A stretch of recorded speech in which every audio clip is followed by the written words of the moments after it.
은총이 아득하신 마리아님 기뻐하소서. 주님께서 함께 계시니 여인 중에 복되시며 태중의 아들 예수님 또한 복되시나이다. 천주의 성모 마리아님 이제와 저희 죽을 때 저희 죄인을 위하여 빌어주소서. 아멘. 성부와 성자와 성령의 이름으로. 안녕하십니까. 네, 지난 시간에 세례성사에 대해서 했었습니다. 오늘은 견진성사에 대해서 할 차례고요. 오늘 제가 일부러 보여드리기만 위해서 교회 법전을 가지고 왔어요. 교회 법전은 저도 안 볼 거예요. 그냥 전시용 이럴 때만 보여드리려고 산 건데 교회 법전은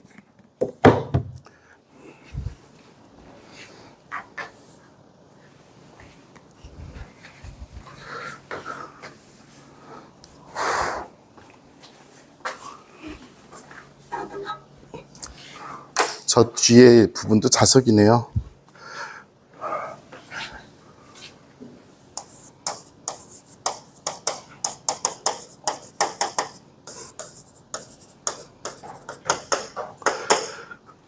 라틴어로 코덱스 유리스 까노니시라고 그래서 CIC라고 해요. 이 교회 법전은 교회 법이 있죠. 교회 법이 있는데 처음부터 있었던 건 아니에요. 교회 법이 생긴 것은 불과 첫 번째 교회법이 만들어진 것은 불과 100년 전이에요. 왜냐하면 그전에는 뭐 교황령이라든지 어떤 법령집 혹은 각 교구의 어떤 규정들 또 시노드, 공의회 이런 걸로 다 이렇게 했는데 교회 법을 통합해서 만들어야 될 필요성을 느껴진 것은 20세기 들어와서예요. 그들에서 몇 년도에 처음 법전이 만들어지냐면 처음으로 만들어진 법전이 1917년에 만들어져요. 이 이유는 뭐냐면 전 세계가 이제 아무래도 다원화되고 그리고 가톨릭을 믿는 나라들이 많아졌어요. 그러다 보니 선교도 해야 되고 어떤 규정도 해야 되고 그리고 교회 자체도 세상에 대해서 그냥 이야기하다 보니까 어떤 일이 벌어지냐면 세상에 별로 교회에 관심이 없어요. 그래서 안 되겠다, 우리를 잘 정비해야 되겠다라고 생각을 해서 이 교회 법전을 만들었는데 교회 법전은 그 교회법을 만든 교황님 이름을 따서 붙여요. 그래서 이 1917년 법전은 누가 시작을 했냐면 비오 10세 교황님이 시작을 하셨어요. 비오 10세 교황님이 시작을 하셨다가 끝내지 못하시고 돌아가시고,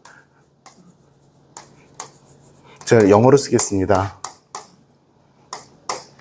아이고, 아직 나시도 않은 교황님을 베네딕토 14세 교황님 때, 15세 교황님 때, 쏘리. 15세 교황님 때 완성이 돼요. 그래서 이거를 갖다가 비오 베네딕토 법전이라고 저희 별명을 붙여요. 이 교회법의 어떤 그 특징이라든지 이런 어떤 디테일한 것들을 제가 설명하지 않겠습니다. 대인법, 대물법, 그래서 무엇이 중심, 어떤 사조적인 생각, 이런 것들은 우리가 복잡하게 안 할 거고요. 이 법전을 가지고 살다가 제2차 바티칸 공의회에서 다시 교회법을 개정해야 되겠다는 이야기 나오기 시작을 합니다. 그리고 실제로 그 제2차 바티칸 공의회는 교회 면모를 완전히 쇄신한 그런 공의회였기 때문에 거기에 맞게 교회법을 다시 만들어야 되겠다라고 해서 만들어지기 시작해서 교회법위원회가 만들어져서 계속 활동을 하다가 만든 것이 몇 년도냐면 이때 교황님 누구였어요?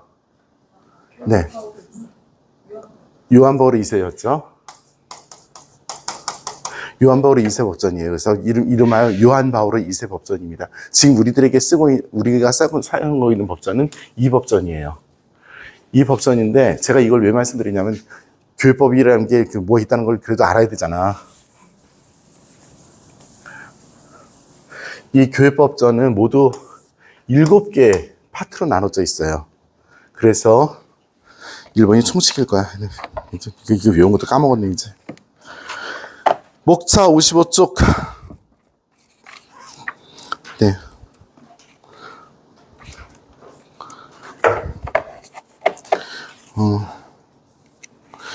1권은 일반 규범. 그냥 이건 써드릴 테니까 그냥 재미로 보세요. 이거 거기에 뭐가 있다. 신학원에서 교회법도 가르치나? 오케이. 그래서 모두 7개의 우리나라 말로 뭐라 그래? 7권으로 이루어져 있습니다. 첫 번째는 일반 규범. 이라고 해요. 일반 규범이라고 한다면 뭐냐면 이 교회법전은 누구에게 해당된다. 이 교회법전이 가지고 있는 어떤 그 일반적인 성격들에 대해서 이야기하고 등등 뭐 어쨌든 일반적인 성격들이에요.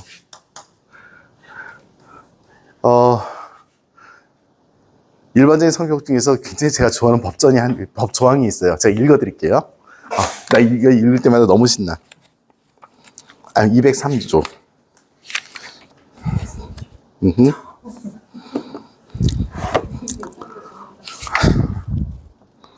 202조 써, 202조. 되게 어려워요, 이거. 보통 어려운 게 아니야. 그거 적지 마. 그냥 듣기만 하세요. 202조예요. 보통 어려운 게 아니야. 법률상 일일은 연속적으로 계산된 24시간으로 이루어진 기간을 뜻하며 당일이 명기되지 않는 한 자정부터 시작된다. 1주간은 7일의 기간이고 1월은 30일의 기간이며 1년은 365일의 기간이다. 다만 월과 연이 달력이 있는 대로 따져야 된다고 엄명되어 있으면 그러하지 아니하다. 너무 좋죠? 이게 왜 필요할 것 같으세요? 소송법. 한 달 기한 내에서 해라. 그럼 30일이에요. 31일이 아니에요. 법률상으로 30일이에요. 근데 만약에 달력이 31일인데 우리 그냥 저걸로 하겠다 하면 31일이 되지만 30일이 한 달인 거예요. 29일인 달이 있죠. 28일인 달이 있죠. 그죠? 예. 그냥 웃으셨죠? 1년 366일인 날이 있어요. 해가 있어요. 그래서 이 달력을 준수한다고 명기되지 않은 한 날짜는 딱 그거예요. 그래서 어머나 윤년인데 왜 하루가 짧게 이렇게 우리 법조항이 돼요? 어저께까지 돈 내야 됐었어요. 나 오늘 내려고 그랬는데 마지막 날이라 이렇게 되는 거예요.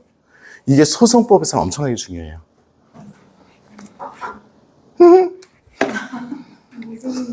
처음에 모르면 저처럼 이렇게 깔깔 저도 웃었어요. 자, 두 번째는 신분법입니다. 하느님의 백성이라는 제목인데 신분법이에요. 교회 안에서 어떠한 신부들이 성직자, 수도자, 평신도 이야기를 하는 것이 신분법입니다. 그래서 그냥 이렇게 있다. 그게 쉽죠? 그게 아니에요. 교황은 어떤 사람이다. 주르르 추기형 어쭈 사제 주르르 수도자 주르르 수도회의 종료 1, 2, 3, 4, 5, 6, 7, 8, 90 그런 것들이 있습니다. 평신도의 의무와 권리 여기 적혀져 있어요. 여러분들 권리가 뭐가 있어요? 평신도의 권리. 응? 말할 권리? 지금 쌈박질 하냐? 그게 아니에요. 말할 권리 있어요. 교회 안에서 발언하고 교회 발전을 위해서 말할 권리 당연히 있어요. 근데 가장 중요한 권리가 뭐예요? 신자들의 가장 큰 권리, 가장 중요한 권리. 이거는 그 누구도 건드릴 수 없는 권리가 뭐예요? 네? 맞아요. 성사 집전을 받을 권리예요. 성사 집전을 받을 권리가 가장 큰 권리예요. 그래서 나는 왜 미사를 참여를 못하게 만들어 놨냐? 항의해야 돼요. 그거는. 미사를 못하게 됐다면. 예. 왜 강론 안 하세요? 항의해야 되는 거예요. 주일날 강론하라고 명기돼 있어요, 교회법에. 근데 주일날 본당 신부가 오늘은 더우니까 쉴게요. 그러면 안 돼요. 라고 이야기할 수 있는 권리가 있어요. 의무가 뭐가 있을까요? 본당 신부님 말 잘 듣기. 본당 신부 사목자가, 그냥 농담이지만 본당 사목자가 정확하게 옳은 것을 이야기하면 따를 의무도 있어요. 순명은 아닙니다, 그것은. 네. 3권.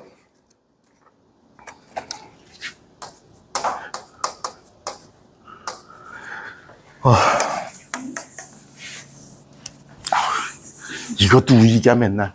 자, 그리스도의 삼중 직무 무엇입니까? 예.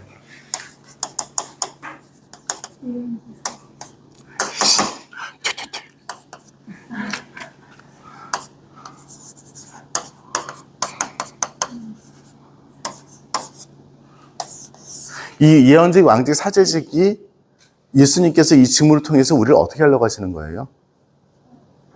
응? 그렇죠. 정답이에요. 성화예요. 막 그래서 사제의 성화의 날도 지내잖아. 막 성화를 부려 그냥. 예언직, 왕직, 사제직 모두 성화 직무입니다. 그렇죠? 그 중에서 그것들을 이제 3, 4, 5권에서 하나씩 이야기를 해요. 예언직, 이거입니다. 오케이? 그래서 예언직, 왕직, 사제직. 그래서 3권의 제목은 교도권이에요. 교도 임무예요. 즉 말씀을 통해서 교회가 무엇을 해야 되는가, 어떤 것을 얘기해야 되고, 학교는 어떻게 운영해야 되고 등등.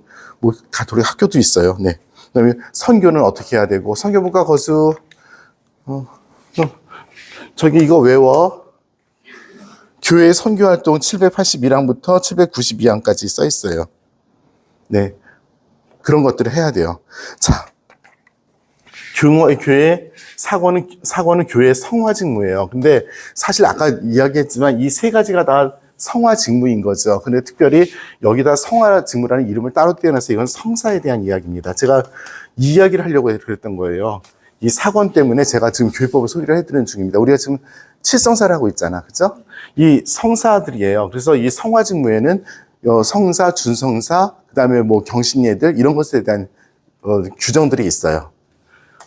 5권은 아까 말씀드렸듯이 우리가 어떻게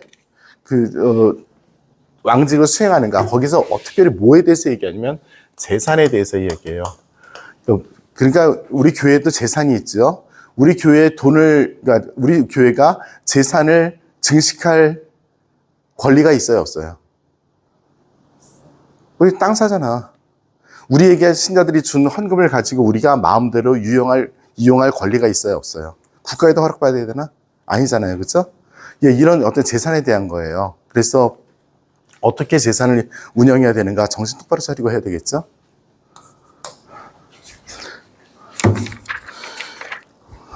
유권은 형법입니다. 이러이러하면 이러이러한 제재를 받는다에 대한 거예요. 예를 들어서 이단에 대한 것들, 예를 들어서요, 그죠? 있을 수 있죠. 교회 안에서의 형법에 대한 이야기. 교회 재산을 가지고 유용을 하면 어떤 일이 벌어져요? 교회법적으로 제재를 받습니다. 그래서 바티칸 안에도 감옥이 있어요. 바티칸 감옥도 있어요. 그래서 바티칸에서 잘못하면 그 깜방에 있는데, 깜방이 어디냐면 스위스 근위원들 숙소 옆에 있는 조그만 방이야. 거기서 이제 조용히 지내다가 나오는 거죠. 자, 7번째는 소송법이에요. 혼인소송, 그 다음에 성인들 만드는 시성시복소송, 이런 것들에 대한 법입니다. 자, 제가 이걸 특별히 오늘 말씀드렸던 이유가 바로 이것 때문에 말씀드린 거예요. 이 교회법에 보면 사관은 성화직무예요. 그래서 우리가 지금 가톨릭교회 교리서를 가지고 성사들을 공부를 하고 있는데, 시간이 남아도시는 분 단 한 분도 안 계시겠지만, 할 수 있으면 흘낏 한번 사관을 보세요. 사관을 보시면 딱딱 요약돼서 정리되어 있어요.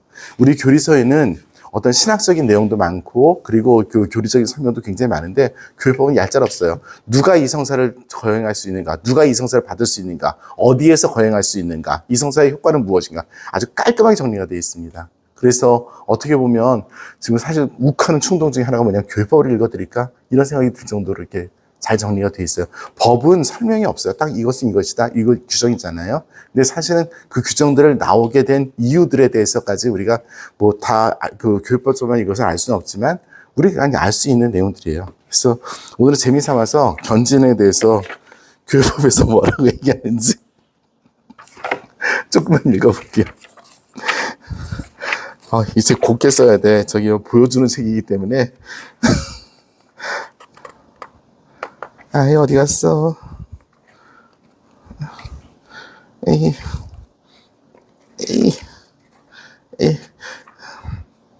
견진성사는 879항부터 896항까지 있습니다. 그걸 또 쓴다. 에이. 툭툭 치면 나오는데.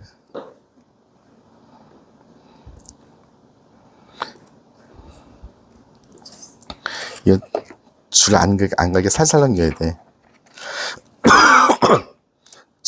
879조를 제가 읽을게요.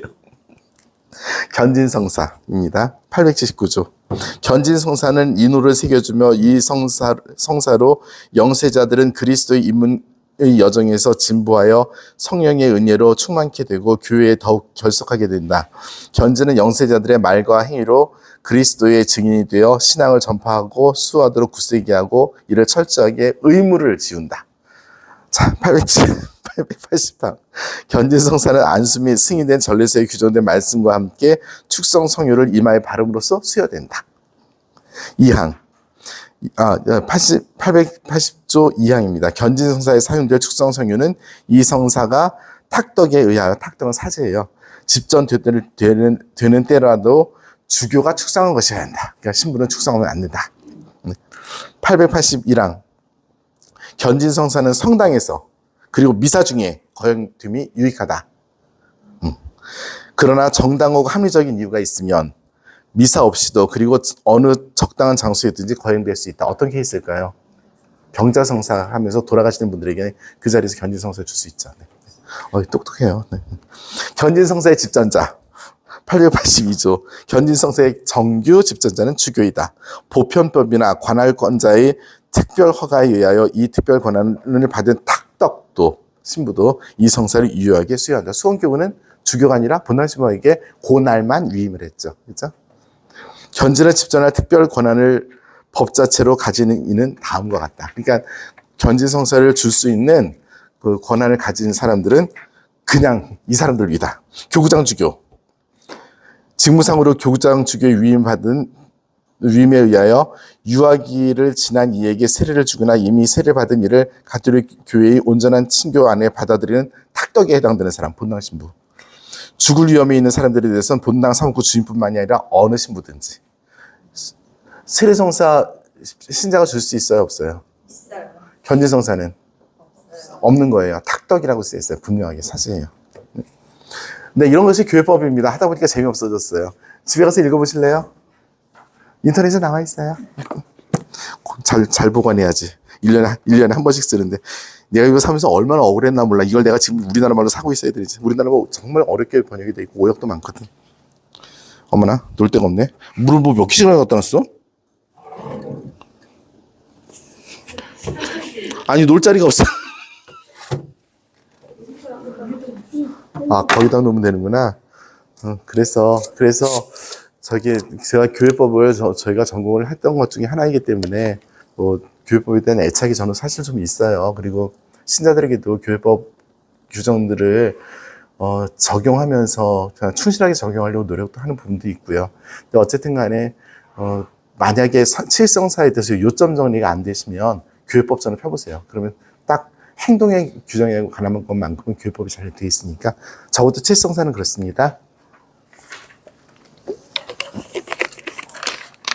자, 제가 우리 견진성사 교리서를 한번 보실래요? 1285항입니다. 507쪽에 있어요. 거기 보면은 구조가 견진성사에 대한 설명이 있고요. 그 다음에 1번 1286항 앞에 구원 경륜안에서 본 견진성사에 있어서 성경적인 근거를 이야기를 해요. 그죠?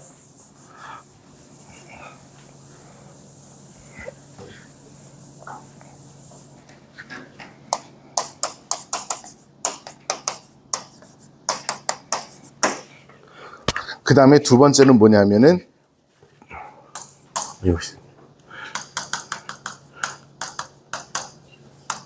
이렇게 써 있죠. 표징과 예식. 세 번째는 뭐예요? 견진성사를 받으면 어떤 일이 벌어지는지 그 효과에 대해서 써 있고요. 그죠? 그 다음에 4번은 성사를 받을 수 있는 자. 있는 사람. 다섯 번째는 집전자에 대해 있어요. 그죠? 자, 성사를 공부를 할 때 한 종이 한 장에다가 칠성사를 쭉 써놓고 몇 개를 쳐서 쭉쭉쭉 성경, 성전, 교도권의 가르침, 그 다음에 거기에서 어떤 교회법적인 규정, 전례적인 규정 이렇게만 해서 딱 한 페이지로 만들어 놓으면 좋죠. 시험 보기. 해볼 사람. 네. 제가 좀 무식하게 말씀드려서 죄송하지만, 어떻게 보면 이렇게 스키마라 그래요? 우리 스키마란 말 해요? 도표? 네. 이렇게 해가지고, 정말 1번부터 7번까지 해놓고 쭉쭉 쳐서 이런 것들 1, 2, 3, 4, 5, 6, 7에서 정리해서 한 글씩만, 한 글자씩만 써놓으면 딱 외우기 좋잖아. 이런 걸 해보고 싶은 생각이 없으실까요?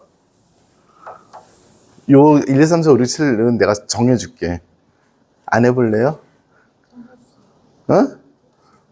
해볼래?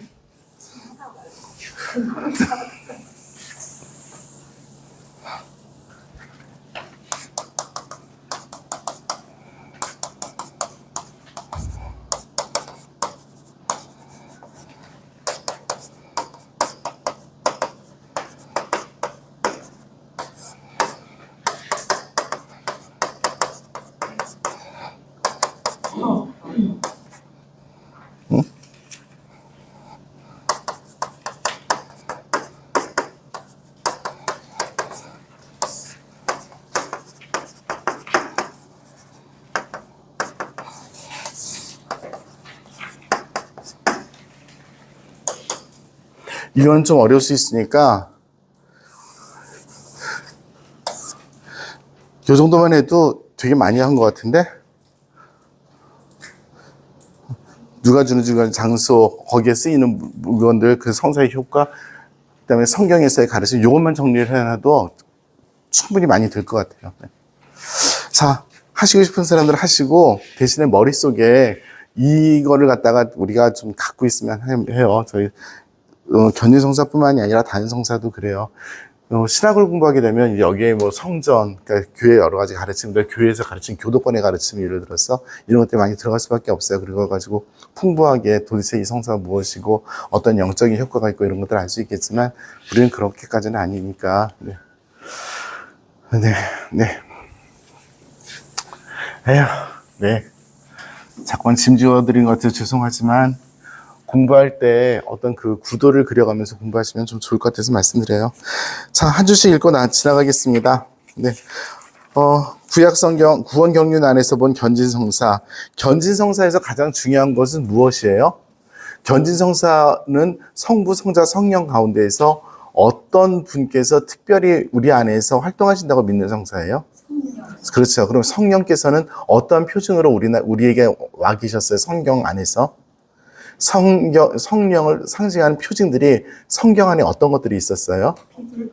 불꽃, 비둘기, 구름. 좋아요. 구름 좋아요. 구름. 어떤 구름이에요, 근데?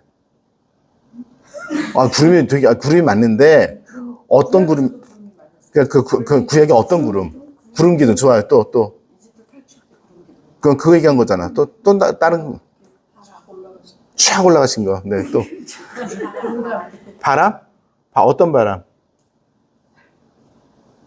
성경 어디에서 바람이 성령을 뜻하는, 뭔데, 거기? 그 다음에. 바람은 불고 싶은 대로 분다. 그 다음에 뭐예요? 성령으로 태어난 사람도 이와 마찬가지이다. 까지 해줘야지. 예의상. 니코데모와의 대화에서 굉장히 중요한 그러니까 시작을 했으면 끝까지 화이팅. 좋습니다. 네, 또 뭐, 성령께서 네? 혀, 좋아요. 혀 모양의 불꽃이죠, 정확히. 그렇죠? 네. 네. 그리고요. 네, 그런 것들이 있죠. 비둘기, 네. 아까 했잖아. 네. 그런 것들이죠. 자, 그런데 그 형상들의 공통점이 있다면 뭐예요?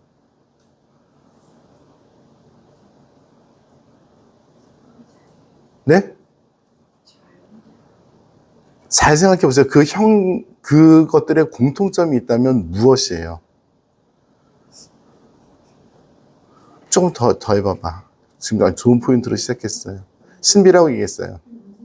움직이는 거 좋아요. 좀 더 해보세요. 좋아요. 조금 더, 한 발짝만 더 가면 돼. 그렇죠. 뭐냐면, 보이지 않는 그 존재가 드러나지 않음에도 불구하고 사람의 영을 움직이는 그 힘인 거잖아요. 그죠? 네. 그러면 구약성경 다 끝났고요. 구원경륜에서 뭐 다 끝났고 1290항에 동방과 서해방의 두 전통은 그냥 넘어가세요. 여기까지 하실 필요는 없을 것 같아요. 자, 1293항 위에 견진성사의 표징과 예식, 뭐 우리 견진 하루 이틀 본 거 아니니까 가장 중요한 것은 도유와 안수. 그죠? 네, 네. 네, 지나가겠습니다. 1295항은 읽고 지나갈게요. 첫 번째 줄만 합니다.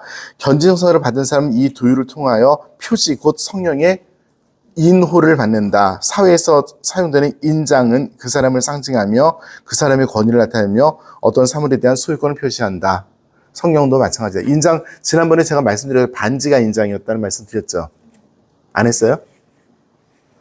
반지 얘기 안 했어요? 제가 귀족들이 반지를 찍어서 안 했어요? 네, 했는데 안 했을 거예요. 네, 네, 했는데 안 했을 거예요. 이게 뭐로 보이세요? 누가 봐도 편지봉투 뒷장이잖아. 여기다가 촌농을 빨간색 촌농을 왕창 부어요. 그 다음에 거기다가 이 반지를 갖다가 지금 여기서는 아무것도 없지만 자기 가문의 인장을 반지로 해서 여기 뭐 이렇게 뭐 사람을 하나 그렸는다든지 뭐 지금 우리 교황님 인장 뭐예요? 우리 교황님 문장이 어떻게 생겼어요? 비오 14세 말씀하셨나요? 레오 14세일 거예요. 어제 이름 바꿨어요. 레오로 비오였다가 비가 안 오더라고요. 그래서 레오로 바꿨어요. 네, 네. 우리 교황님 문장 빨리 펴보세요. 여러분들 너무 심하신데요? 조금은 그러면 안 되지. 교황님 문장을 알아줘야지. 아이, 내놔봐. 이거까지 내가 설명해야 돼. 어머나? 지금 어떤 걸 설명, 그렇지. 자, 이거죠. 항상 교황님은 삼중관이 위에 있어요. 그리고 양쪽에 흰색과 노란색으로 띠가 있고 거기에 열쇠가 있어요. 하늘에서 매면, 땅에서 매면 그 이야기입니다. 그리고 요 안에 있는 것이 당신 고유한 문장인 거예요. 요 안에 있는 것이 이제 변할 수 있는 건데 하나는 부르봉 왕조의 그 전통이죠. 또 한 가지는 예수 성심이죠. 그리고 당신의 표어가 있어요. 그분 안에서 우리는 하나 이거잖아요. 그죠? 네. 요런 것들이 반지에 새겨 있는 거예요. 요 부분이 새겨 있는 거예요. 요 부분이. 그러면은 반지를 갖다가 새겨 있고 그것이 요철로 돼 있어요. 그러니까 꾹 누르면 그게 보여요. 이렇게. 그리고 촌농을 갖다가 그렇게 해서 꾹 눌러놓으면 얘가 식으면 그대로죠. 그래서 봉인을 뜯는다고 할 때가 바로 이거예요. 그 유아묵시를 가면 봉인을 뜯었다 하는 때가 바로 이 얘기입니다. 편지가 덮여져 있는데, 책이 덮여져 있는데, 비밀이 있는 거죠. 거기에 뜯어다 그 뜻인 거예요. 네. 인호는 바로 이 하느님의 시질리움이라고 하죠. 라틴어로. 찍혀 있는 거예요. 이마 잘 보세요. 하나님께서 이마에다가 세례 때와 견진 때 우리에게 인호를 박으셨다고 하죠. 난 하나 더 있어. 성품 성사 받을 때. 전 3개야. 잘 보여요? 내가 뺀질뺀질하잖아, 이마만. 네. 그래서 당신의 소유예요. 당신의 소유이고, 당신께서 선택하셨고, 당신께서 세우셨고, 입니다. 오케이? 네. 자,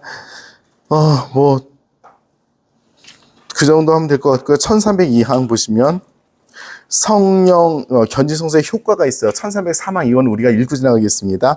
견지성사의 효과는 1. 우리가 하나님의 자녀로서 더욱더 뿌리를 내려 하느님을 아빠, 아버지라고 부르게 된다.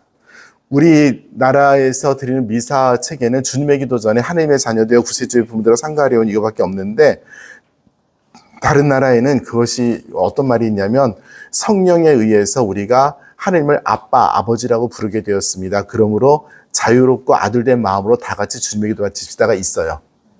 네, 그래서 성령의 힘을 입지 않으면 그 누구도 아빠, 아버지라고 부를 수 없다는 말씀 가지고 주님의 기도를 인트로덕션 하는 경우들이 있어요. 우리를 그리스도와 더욱 굳게 결합시킨다. 우리 안에 성령의 선물을 증대시킨다. 우리가 교회의 결합을 더욱 완전하게 한다. 성령의 특별한 힘을 받아, 이 부분이 가장 중요하겠죠. 성령의 특별한 힘을 받아 그리스도의 참된 증인, 으로써 말과 행동으로 신앙을 전파하고 옹호하며 그리스도의 이름을 용감히 고백하고 십자가를 부끄럽게 여기지 않도록 해준다. 그래서 옛날에는 그리스도의 군사라고 표현했어요. 그리스도의 군인이라고 표현을 했습니다. 네. 1306항부터 누가 이 성사를 받을 수 있는가? 뭐 세례 성사 받은 모든 그리스도교 신자들이죠. 단순하게 이야기해서 그 나머지 것들은 그냥 읽어보시면 될 것 같아요. 1310항 요거는 읽죠. 견진 성사를 받으면 은총의 상태에 있어야 된다. 그러므로 성령의 선물을 받을 수 있도록 정화하기 위해 고해 성사를 받는 것이 마땅하다. 자, 이 부분을 한마디만 하겠습니다. 은총의 상태가 뭐예요?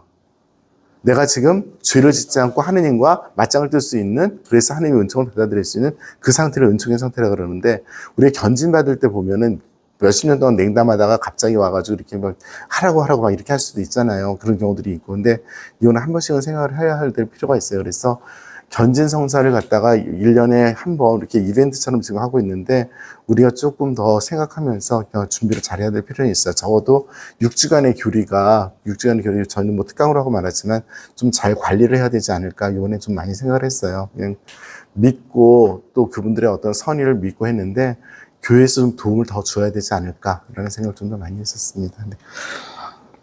견진 성사의 집전자, 뭐 아까 읽었으니까 지나가는 거로 하겠습니다. 네. 그 간추림은 그냥 지나가도록 하겠습니다.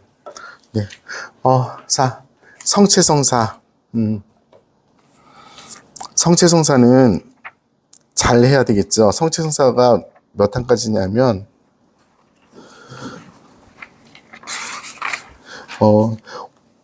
1419항까지예요. 그러니까 거의 100항이 성체성사 규정인 거죠. 그래서 이거는 시간을 갖고 천천히 하겠습니다. 네, 하나씩 읽어갈게요. 성체성사는 그리스도의 인문성사를 완결짓는다. 세례성사로 왕다운 사제품이 올려지고 견진성사로 그리스도를 더욱더 닮게 된 사람들은 성찬례를 통하여 온 공동체와 함께 주님의 희생지사에 참여한다. 입니다. 자, 여기까지 읽고 우리 같이 제가 성체성사하면 생각나는 걸 아무거나 하나씩 말씀드리도록 좀 부탁을 드릴게요. 성체성사 그럼 뭐가 생각나는지.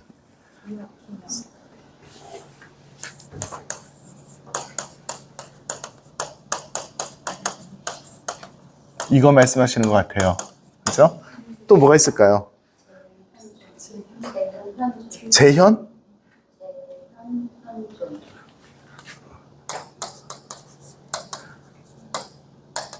그러니까 그 예수님께서 사셨던 것을 다시 반복하고 그 성체 안에 예수님께서 계시다 그 뜻인 거죠? 네, 좋습니다. 네. 현재형? 현재화. 공부를 많이 하셨네요. 맞아요. 현재화, 그죠? 이거랑 같은 차원의 이야기예요. 그죠? 이 아남네시스라는 것은 항상 현재화 시키는 것이니까 지금 이 순간, 미사들은 이 순간 예수 그리스도께서 십자가에 달려서 돌아가시고 부활하시고 계시는 중입니다. 또 뭐가 있을까요? 네, 좋습니다. 뭐, 지금 어떤 지금 요것과 일치라는 것은 좀 다른 맥락이죠. 이건 어떻게 보면은 성체성사의 본질에 대한 설명이라고 하면, 이건, 성체성사의 영성에 대한 설명이라고 할 수 있어요. 다 좋아요. 다 좋습니다. 네. 근데 어떤 일치를 얘기해요? 우리들의 일치를 얘기하는 거죠? 네. 그리스도와 우리. 네, 좋습니다. 네. 네, 성변화. 성변화 한번 설명해 볼래요? 그냥 애들이라서 신자들한테 가르치는, 예비 신자들한테 가르치는 거로. 성변화. 지난번에 제가 substantia하고, 마테리아하고 한번 얘기한 적은 있어요. 복숭아 좀 드려요? 맛없는 토마토는 내가 먹을게. 한번 그냥 대충 말씀해 보세요.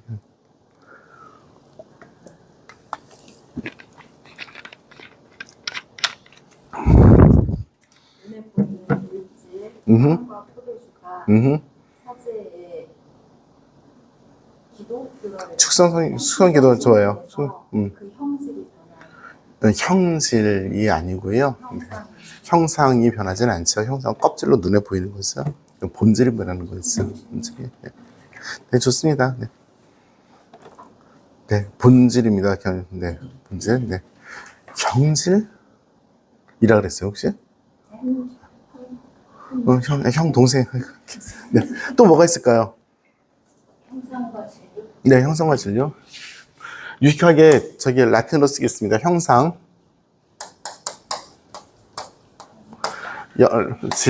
진료. 마테리아. 네. 매터. 네. 또 뭐가 있을까요? 자, 우리 성찬의 전례를 해요. 그죠? 미사 때 성찬의 전례가 어디서부터 어디까지예요? 성찬의 전례가 어디에서부터 어디까지예요? 네? 네. 봉헌부터 어디까지예요? 영성체육 기도까지. 후 기도. 그래요? 영성체가 성찬례에 들어가요?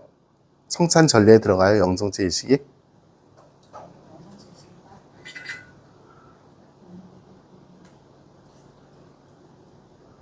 치사하게 그 자꾸만 커닝하기 없기. 자, 성찬 전례에 영성체가 들어가요, 안 들어가요? 우리 이거 만원빵 할까?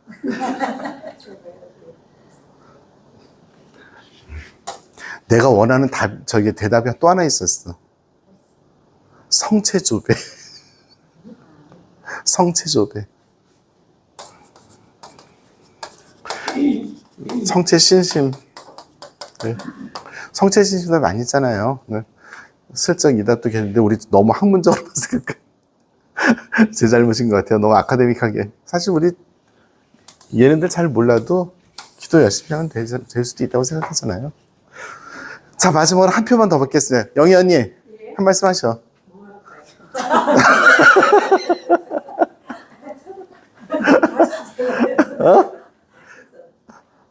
더 있을 수도 있어요. 나를 봐. 서로 사랑하는 거, 여기, 이 안에 다 그냥 영성적인 가치들을 여기다 집어넣는 거. 나를 보라니까. 나보면 뭐 생각나는 거 없어. 중개제. 부동산? 성품 성서 뗄래야 뗄 수가 없죠. 그래서 나를 잘 보라 그랬더니, 네, 성품 성서와 성체 성서는 뗄래야 뗄 수가 없는 관계예요. 그죠? 네, 대충 이렇게 하고 가겠습니다. 1223항. 우리 구세주께서는 팔리시던, 나 정말, 정말 미치겠어. 번역 좀 잘했으면 좋겠어. 은전 30년에 팔리시던 그 밤에 최후 만찬에서 당신 몸의 피와 성찬의 희생제사를 제정하셨다. 네. 언제 제정했다고요? 네. 이는 다시 오실 때까지 십자가 희생제사를 세세 영속화하고 또한 그때까지 사랑하는 신부인 교회에 당신 죽음과 부활의 기념제를 맡기시려는 것이었다. 이 제사는 자비의 성사이고 일치의 표징이며 사랑의 끈이며 어쩌고저쩌고 그 안에 그리스도를 받아 모시어. 영성체가 들어가요, 안 들어가요? 한 방에 끝났네. 이거 만원빵 하자니까 그래서. 마음을 은총으로 가득 채우고 우리가 미래 영광의 보증을 받는 파스카 잔치이다. 영성체 예식은 성찬 전례와 분리되어 있는 것처럼 보이나 사실은 그 안에 포함되어 있다고 보는 것이 더 맞아요. 형식상으로 보면 저희 전례서에 보면 구별되어 있어요. 하지만 영성체 예식까지 포함해서 성찬 전례로 같이 인식하는 게 더 좋아요. 자, 교회 생활의 원천이며 정점인 성찬례. 성찬례는 그리스도교 생활 전체의 원천이며 정점이다. 어디에 써 있대요?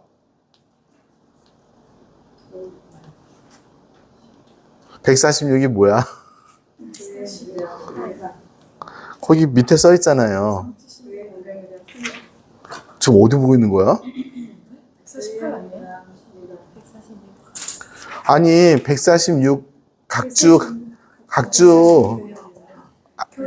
1323항 읽고 있어요. 성찬례. 아니, 뭐 공부 잘한다고 몇 페이지 더 넘겼다고 좀 자랑하는 건가, 저. 그리스도교 생활 전체의 원천이면 정점이다가 어디 써 있냐고. 교회 원장에 써 있다 그랬죠?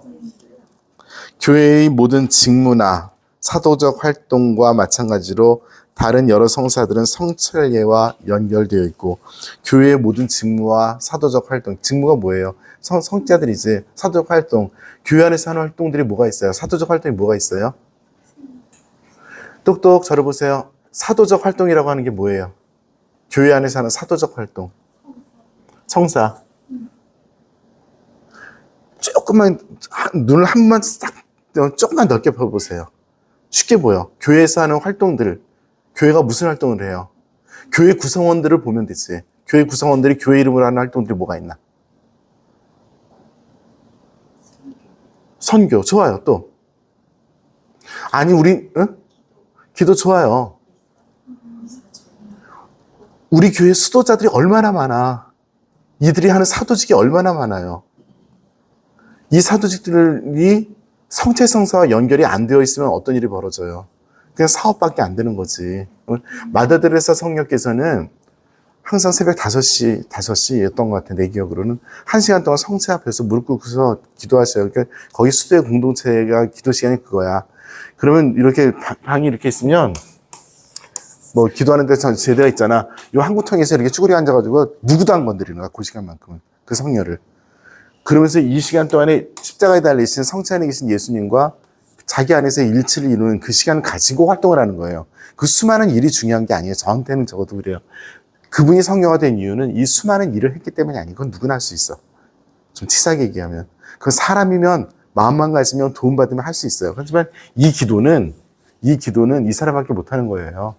왜냐하면 나하고 하는 거에 관계이잖아. 이 기도 때문에 다른 걸 할 수 있는 것이지, 이 기도 활동 때문에 이 기도를 할 수 있는 건 아니에요. 우리 완전히 바꿔야 되는 건 뭐냐면, 우리 본당에서도 마찬가지예요. 우리 성경과장님 여기 계시고, 또 누가 계시잖아? 우리 전리원장님도 계시잖아? 내가 뭐를 지금 해야 돼. 본당에서 이렇게 봉사를 해요. 근데 이게 빠진 상태에서 봉사를 하면 어떤 일이 벌어져요? 봉사돼요. 자기밖에 모르는 봉사가 될 수도 있어. 그렇죠? 교회에서 성체를 빼고 무슨 활동을 한다? 어떤 모임을 한다? 성체 심지 없이? 그럼 인간의 집단밖에 안 된다고.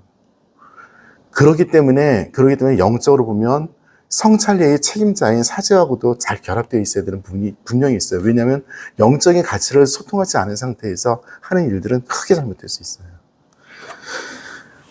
우리 분당 신자분들 이렇게 뵈면은 정말 열심히 하시고 훌륭하시고 착하셔요. 그리고 그 단체라든지 본당 활동에서 정말 최선을 다하시고 하셔서 저는 사실은 굉장히 감사한 게 많아요. 우리 본당 신자분들 뭐 잘 아시겠지만 선하시고. 근데 어느 순간에 보면 정말 뭐 가끔 그럴 수 있잖아요. 그런데 그것이 어떤 단체 하나의 문화가 된다면 정말 큰 문제가 될 수 있어요. 딱 그것만. 요즘 저를 속을 박박 끓고 있는 단체가 있죠, 당연히. 근데 몰라요. 그분들은 정말 최선을 다해서 교회 일을 하고 있다고 생각을 해요. 그리고 정말 열심히 해요. 너무 잘해요. 그런데 이래서 우리가 교회 공동체와 무엇을 소통? 그러면 저는 요거예요. 이렇게. 그럼 이제 저는 억장이 무너지는 거죠. 왜냐하면 거기는 성체가 없어요. 잘못하면. 근데 너무 훌륭한 일을 하는데, 정말 영적으로 자기들도 열심히 기도하면서 하는데 성체가 없어. 예수님 자리가 없어요. 네, 그래서 교회 안의 모든 활동들은 성찰례입니다. 네, 당연히 그래야 되고요. 네. 1322원 같이 들어가겠습니다. 교회의 존재 자체를 이루고 있는 하나님의 생명의 친교와 하나님의 백성의 일치는 성찰례로 적절히 상징되고 놀랍게 실현된다. 그리스도를 통하여 세상을 성화시키는 하나님의 활동과 인간이 성령 안에서 그리스도께 드리는 예배와 그리스도를 통하여 성부께 드리는 예배는 성찰례에서 그 정점을 이룬다라고 합니다. 모르는 단어 없을 텐데요. 자,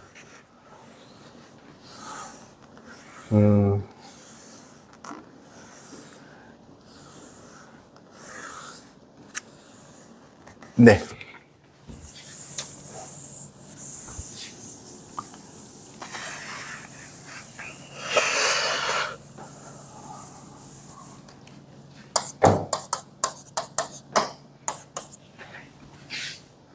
성찬례는 최고의 기도이죠. 예수님께서 바치신 최고의 기도입니다. 그 기도는 당신 자신을 다 바친 기도잖아요. 당신 자신을 다 바쳐가지고 세상을 구원하신 기도입니다. 우리의 삶,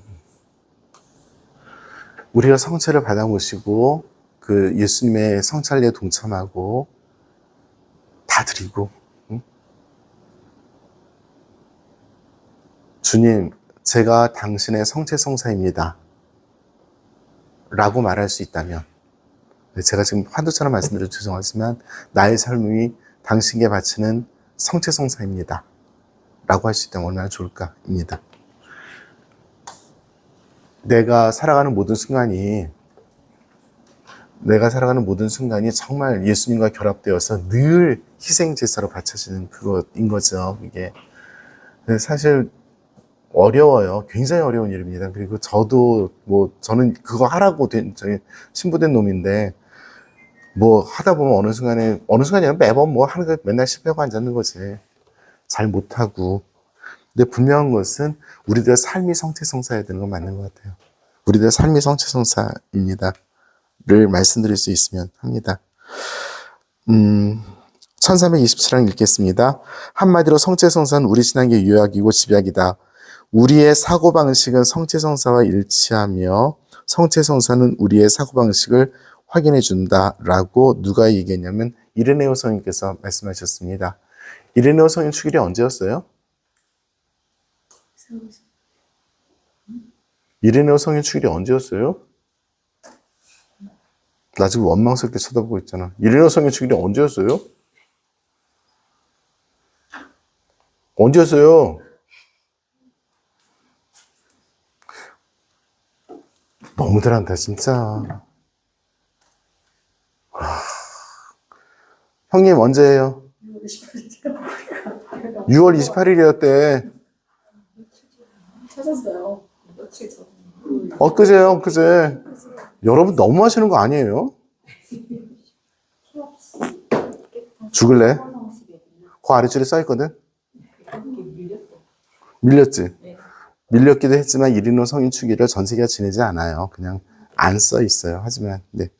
그래도 메미사직에 써 있었을 것 같은데. 네. 성 이레네오 축일. 언제였다고요? 너무들 한다, 진짜. 네.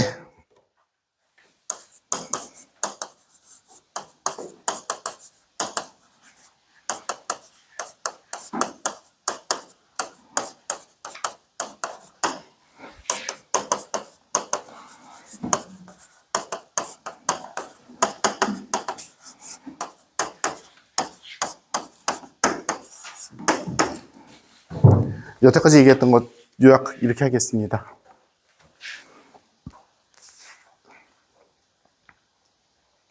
교회 안에서 이루어지는 성체성사가 교회를 이룹니다. 우리 한 개인도 교회이고요. 공동체로서의 교회도 교회입니다. 우리는 성체를 받아 모시는 사람이고요. 교회 안에서 이루어지는 성체성사는 우리들의 정체성입니다. 우리의 정체성은 성체성사이고요. 그리고 교회 안에서 이루어지는 성체성사가 우리를 이루고 우리 공동체를 또 이룹니다. 이 끊임없는 영적인 아름다운 순환 과정이 바로 성체성사의 가장 중요한 현실적인 죄송해요 조현실 여사 현실적인 신비입니다. 이 똑같은 것으로 아마 책도 있을 거예요 제 기억으로는. 네. 자, 이 성찬례를 어떻게 부르는가? 첫 번째 성찬례 에우카리스티아 그리스 말입니다. 감사 찬미입니다. 감사하다 에우카리스테인 축복한다 에울로게인 다 그리스 말입니다. 이거에서 성찬례는 먼저 감사입니다. 자, 여기서 예수님께서 성찬례와 간례에 대해서 감사를 드리셨던 성경 구절을 우리가 쉽게 기억할 수 있죠. 언제 그랬나요? 최후면제때 어떻게 하셨어요? 감사를 드리시고 그 다음에 하셨죠. 또 다른 데 어디 없을까요?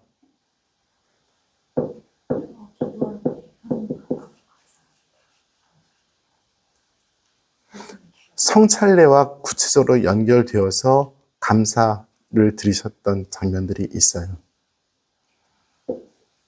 천천 먹어요. 좋습니다. 네. 그래서 어떻게 하셨대요? 어떻게 하셨다고? 구체적으로. 감사를 어떻게 감사를 아버지 감사를 드신다. 드리신 다음, 그 전에 어떻게 하시며 감사를 드리신 다음, 눈을 들어 감사를 드리신 다음 나눠주셨다. 자, 똑같은 장면을 또 다른 데서 어디서 찾을 수 없을까요? 서산에 노을이 엠마오로 가는 제자들에서 집에 들어가서 빵을 드리기 전에 감사를 드리시고 그때 알아봤다. 성찬례를 거행할 때 알아본 거예요. 성찬례를 거행할 때 제자들이 예수님을 알아봤어요. 그 얘기는 무슨 뜻이냐면 교회 공동체는 초대교회 공동체는 성찬례를 거행하면서 부활하신 예수님을 계속 알아보았다는 신앙 고백이었던 거죠. 네, 성찬례 지나가겠습니다. 1329항 주님의 만찬. 주님의 만찬. 뭐 예수님께서 최후의 만찬을 하셨으니까 그죠? 그래서 그 세 번째 줄은 어린 양의 혼인잔치 151번입니다. 각종 묵시록에 나와 있는 이야기입니다. 어린 양에 대한 이야기는 묵시록에서 굉장히 중요하죠. 그래서 봉인을 계속돼서 마지막에 어린 양의 그 희생으로서 모든 것이 완성되는 입니다. 빵 나눔. 형님, 이거 라틴어로 뭐라 그래? 빵 나눔.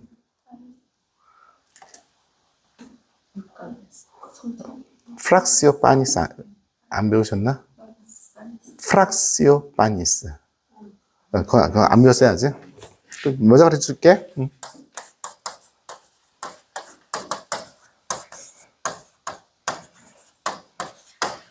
이렇게 써요. 뭐 선생님한테 먼저 이렇게 해.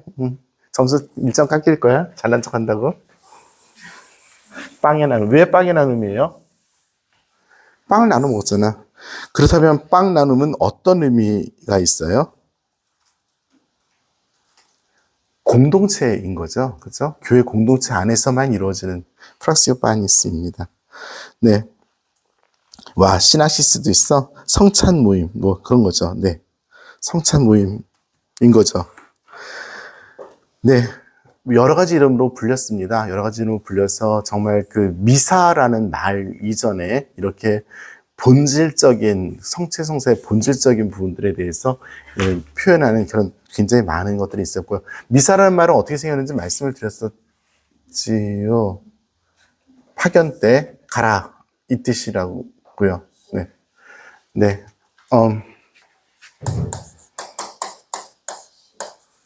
동사입니다. 보내다. 네. 명사형이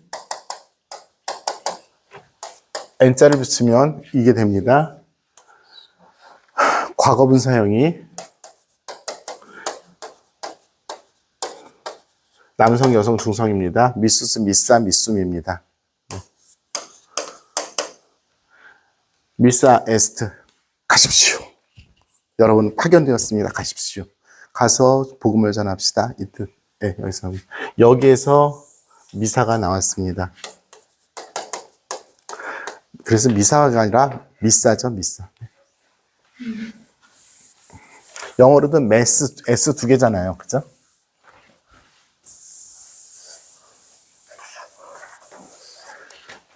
네.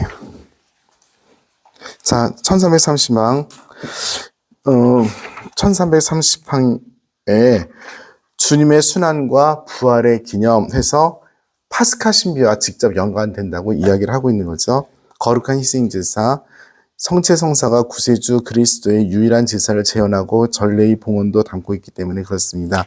또 미사성제, 찬미의 제사, 신령한 제사, 깨끗하고 거룩한 제물이라고 부르는 것은 이 제사가 구약의 모든 제사를 완성하고 이를 능가하기 때문이다 라고 이야기를 하고 있습니다.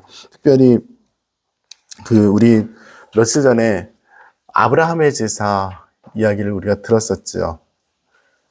그 살렘 왕이었던 멜키세덱이 아브라함이 승전을 하고 나왔을 때 특이한 제물을 갖고 나옵니다. 빵과 포도주를 갖고 나옵니다. 구약 성경에서 제사를 바칠 때 주로 동물을 잡아서 바치는 제사였는데 특이하게 빵과 포도주를 갖고 나와서 아브라함의 승전을 축하를 해서 현대, 그러니까 신약의 사제의 원형처럼 이렇게 우리가 불러서 너는 멜기세덱의 품위를 따라 영원한 사제다라는 시편이 있는 거죠. 그리고 그 말을 갖다 사제들에게 적용을 합니다. 우리 교구에서는 이 말을 가지고 언제 쓰냐면 신부님들 장례미사 때 그 고별식 할 때 분양하잖아요. 그때 그 노래를 불러요. 라틴어로 되어 있는 노래인데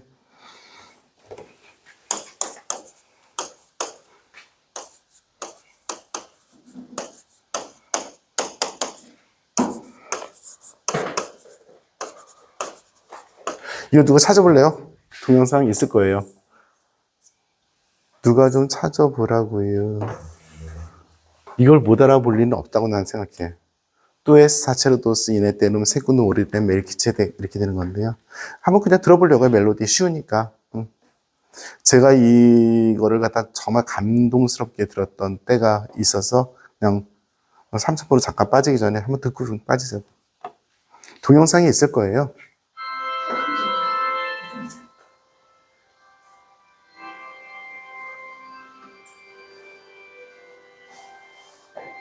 저 너무 많이 했는데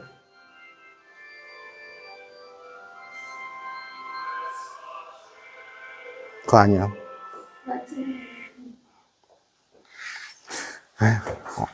아니 그 핸드폰도 좋은 거보다 이걸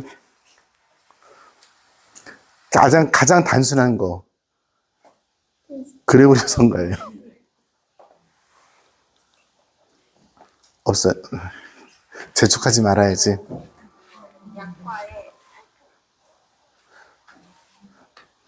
제가 생음악을 하기는 바라지는 않을 텐데.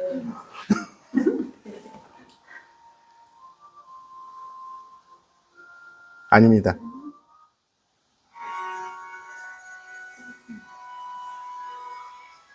아닙니다.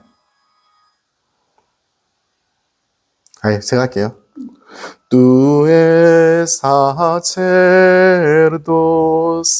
in aeternum secundum ordinem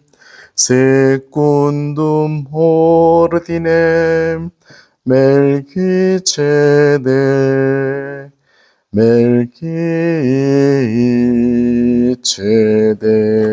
이렇게 하는 의미인데요. 제가 신학생 때 로마에서 공부할 때 1년의 무리들이 왔어요. 저희 신학교에서 공부를 하고 졸업했던 울바노 신학교입니다. 교황청에서 운영하는 그 선교 지역 신학생들을 데려다 공부시키는 그런 곳인데 또 거기는 그런 곳인데요. 25주년 된 신부들이 우르르 몰려온 거예요. 거기를 졸업한. 네, 신부 안 된 사람도 있고 주교도 있고 그러는데 이들이 함께 이 노래를 부르는 거예요. 그 여러 나라에서 온 그 친구들이 25주년 돼서 부르는데 그걸 쳐다보면서 제가 되게 감동을 많이 받았었어요. 이제 그때 제 나이가 27살? 그분들은 한 50대 됐겠죠. 50대 정말 됐을 수 있는데 이렇게 보는데 표정들이 뭐냐면 굉장히 행복해요. 신부가 됐건 안 됐건 상관없이 그리스도의 사제 직무가 가지는 그 놀라움들 안에서 행복하게 사는 것 같아요, 전부 다. 그리고 하느님께서 나를 부르신 자리가 어떤 것이든 상관없이 절대 후회하거나 변화되지 않을 그런 삶들을 살아가는 것 같아서 굉장히 너무 아름다웠었습니다. 사제직이라고 한다면 우리는 굉장히 짧게 생각을 해서 성직자가 되어서 이것만 생각하겠지만 아까 말씀드렸잖아요. 우리의 삶이 성직성사가 된다면 우리들이 정말 훌륭한 사제인 거죠. 그죠? 네, 지나가는 말로 했습니다. 하여튼 이 노래입니다. 이 노래가 전 세계적으로 통용되는 그 곡조이고요. 아까도 말씀드렸지만 저희 교구에서는 신부님들 돌아가시면 고별식 때 분향을 하면서 이 노래를 라틴어로 부릅니다.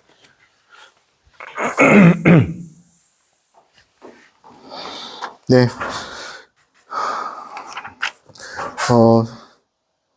522쪽으로 가겠습니다. 하느님의 거룩한 전례라는 이름으로 불리기도 했습니다만, 설명을 그냥 읽어보십시오. 이런 게 있으니까. 친교, 친교가 그리스 말로 뭐예요? 코이노니아. 그죠? 코이노니아. 네.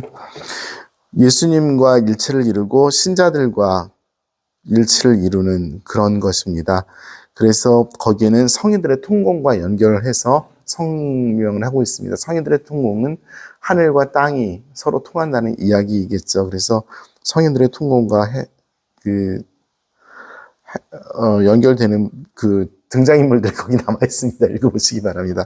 그 노자성사가 있습니다. 노자성사는 길거리를 갈 때 노잣돈이 필요하죠. 그래서 천국길을 갈 때 필요한 그 성사라서 노자성사이고요. 옛날에 병자성사를 노자성사라고 불렀었습니다. 가시기 전에 마지막으로 이제 드시고 가시라고 했던 게입니다. 미사 있었습니다. 저 말씀드렸고요. 자, 구원 경륜 안에서 본 성체성사에서 성경의 가르침을 가지고 특별히 빵과 포도주에 대한 설명들을 하기 시작하는 부분입니다.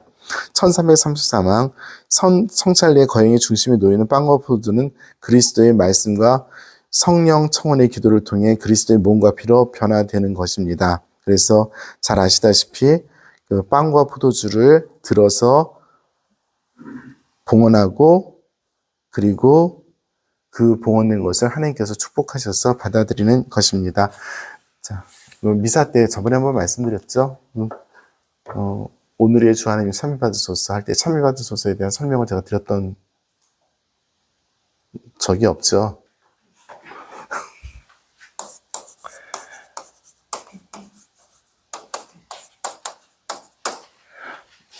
생각나세요?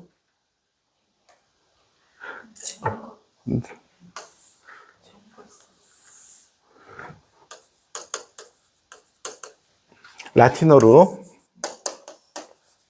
디체레 그러면 말하다라는 동사입니다.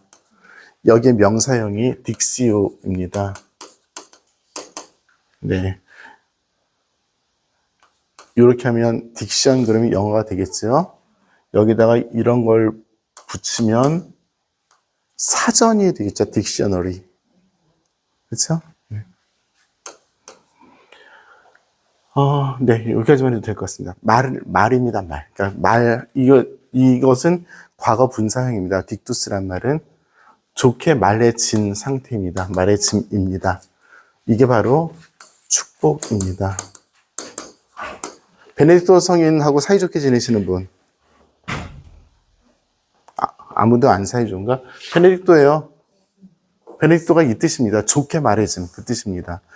오늘의 주 하느님 찬미받으소서 할 때 그 찬미받으소서가 원래 라틴어로 베네딕투스 에스 데우스 이렇게 시작을 해요.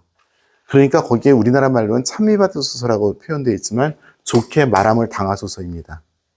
좋게 말함을 당하소서.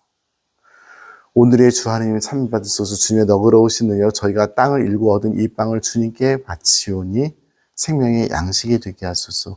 주님의 너그러우신 은혜로 저희가 무엇인가를 받았습니다. 하느님께서 우리들에게 먼저 좋게 말씀하셨습니다.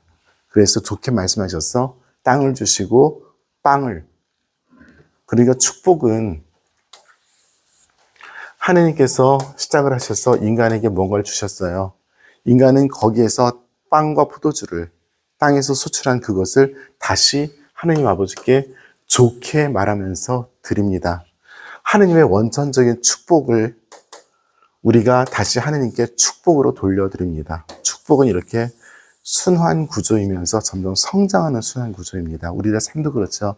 하느님 아버지와 내가 서로 좋게 이야기하면 점점 우정의 관계가 더욱더 성장하고 그 안에서 그분과 내가 하나가 되어 나가는 그런 과정들을 신앙의 눈에서 겪게 되는 거죠. 축복이란 바로 그런 것입니다. 그래서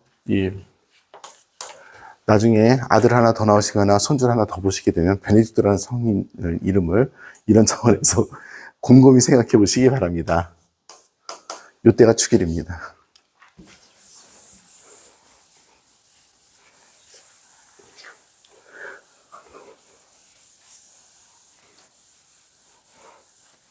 혹시 과거에 나에게 시련을 준 사람이 베네딕토였던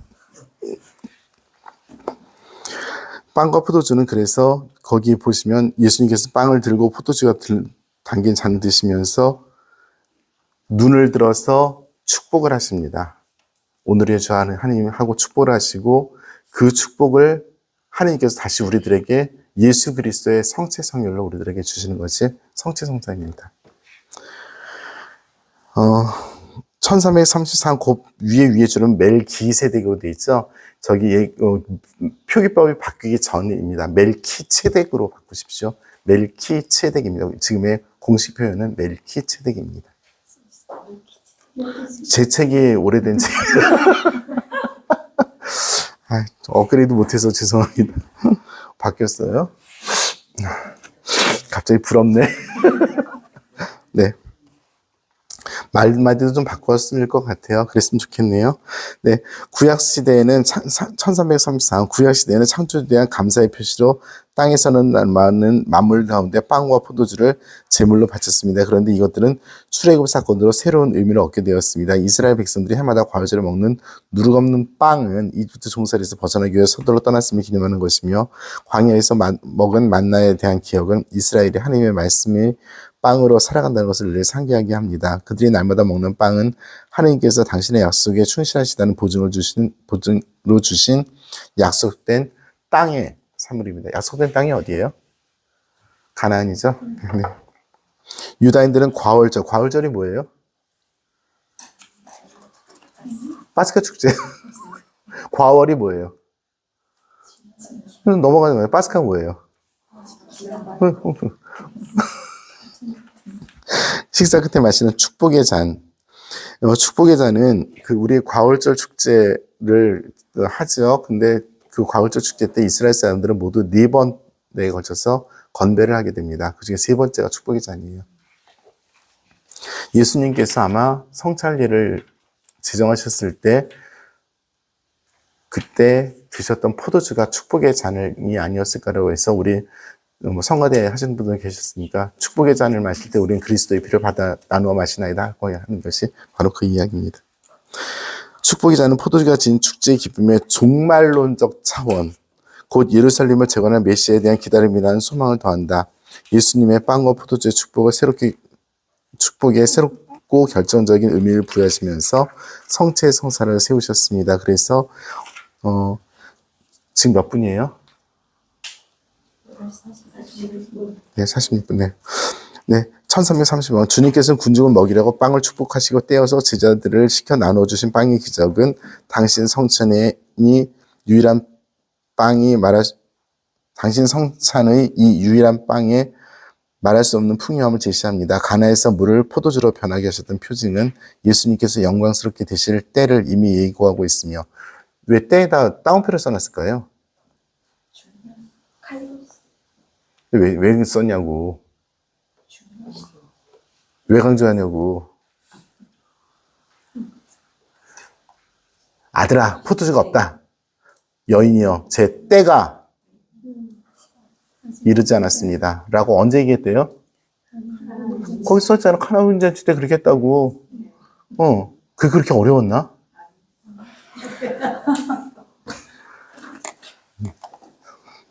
때가 안 묻었구나. 아니, 좀 책을 읽을 때 좀 생각들 좀 해. 왜 신경 쓰려고 그래, 이번 판은. 아니, 이게 딱 이렇게 감이 안 와요?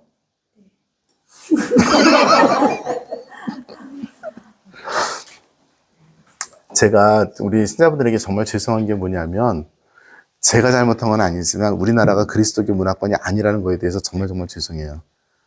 다른 그리스도교 문화권에서 이렇게 써놓은 거야. 이 사람들은 그거 쉽게 알아들어요. 왜냐하면 성경들을 알고 있기 때문에 거기서 때가 이르지 않았습니다. 그랬잖아. 이렇게 쉽게 넘어가는데 이 교리서 자체가 어려운 것 중에 하나가 뭐냐면 우리의 문화하고는 좀 다르게 이런 것들이 들어가 있는데 우리는 그걸 또 공부를 해야 되는 거라. 그러니까 태어나면서부터 우리는 한 발짝 늦게 태어났어요. 네. 거기다 대고 본당심을 한 자식이 이런 거 모른다고 덱덱거리고 앉았으니 얼마나 짜증이 날까. 고생들 하세요. 제가 막 덱덱거리면서 말씀드리는 거는 좀 자극이 되려나? 안 되나? 되나? 짜증나.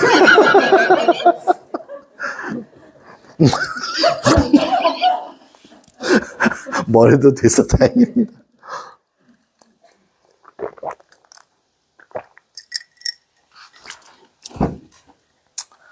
좀 아쉬운 게 있어요. 출발점이 달랐다는 거에 대해서 좀 아쉬운 게 있어요. 사실 여기 앉아 계신 분들은 제가 이탈리아에서 여러분들을 만났고 여러분들이 이탈리아 사람이었으면 지금 날아다녔을 거라. 그쵸? 네. 왜냐면 저는 전제들을 지금 막 얘기를 해야 되는 그런 상황이지만 거기서 전제들이 필요가 없을 수도 있어요. 자, 1336항 순환 예고를 예수님께서 언제 하셨대요?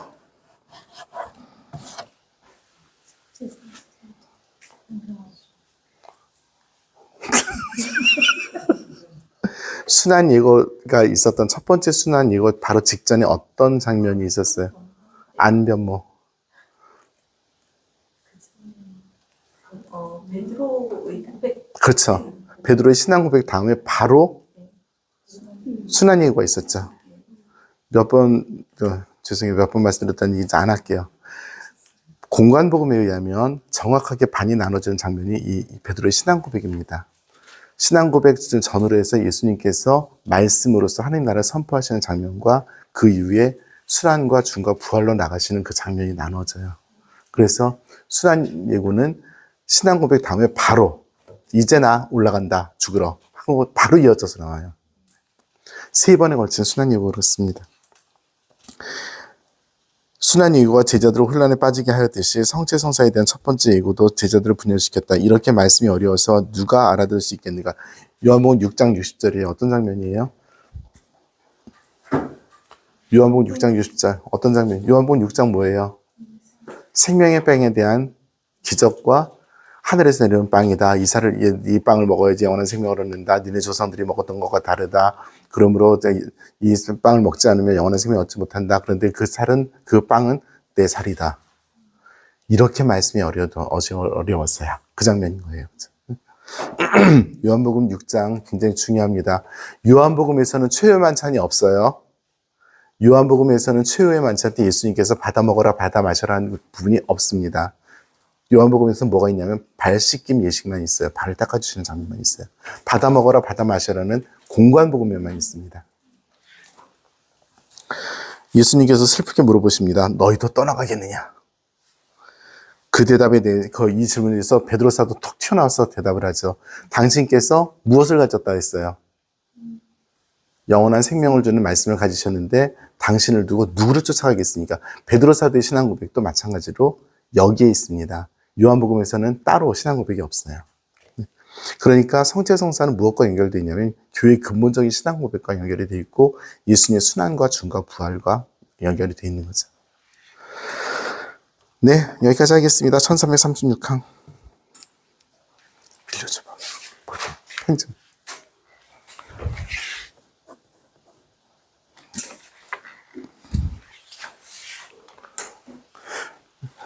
6월의 마지막 날입니다. 어제 베드로 바오로 사도 축일 지냈고요. 오늘은 로마 교회의 순교자들 로마에서만 지내요. 로마 교회의 가장 큰 어른 두 분과 이제 같이 기억해야 될 분들을 기억하는 날입니다. 우리나라의 순교자들 그리고 우리 신앙인들도 다 그분들과 마찬가지로 신앙을 베드로 바오로 사도에게서 전해 들었고 우리가 교회 안에서 간직하고 있습니다. 그래서 신앙 안에서 오늘 저녁 잘 지내시고 아까 말씀드렸듯이 성체성사라고 한다면 너무나 슬프게도 우리 교회에서 성체성사가 미사 때 영성치 않으면 죽을 것 같이 보여지잖아요. 우리나라에서는. 그리고 성체성사가 무슨 기적적인 힘이 있다고 느껴지는 것 같은 생각이 많이 들지만 성체성사는 사실은 예수 그리스도와 함께하는 나의 삶이 성체성사일 수 있어요. 우리가 살아가는 모든 순간들에 맞이하는 그 희생들, 오름들, 똑바로 쳐다보려고 하는 그 몸부림들, 그리고 다른 사람에게 무엇인가 좀 주려고 하는 그 손을 내밈들, 이거 다 성체성사인 거죠. 성체를 받아 모시는 그것도 정말 중요하지만 가장 본질적이지만 그것을 받아 모심으로써 내가 어떻게 살아가는가도 굉장히 중요한 부분이어서 보내짐으로써 우리 모든 신자분들 정말 삶의 성취성사가 되기를 바라는 마음 정말 간절한 그런 말씀 드립니다. 마치겠습니다. 성부와 성자와 성령의 이름으로 영광이 성부와 성자와 성령께 처음과 같이 이제와 항상 영원히 아멘. 성부와 성자와 성령의 이름으로 아멘. 네.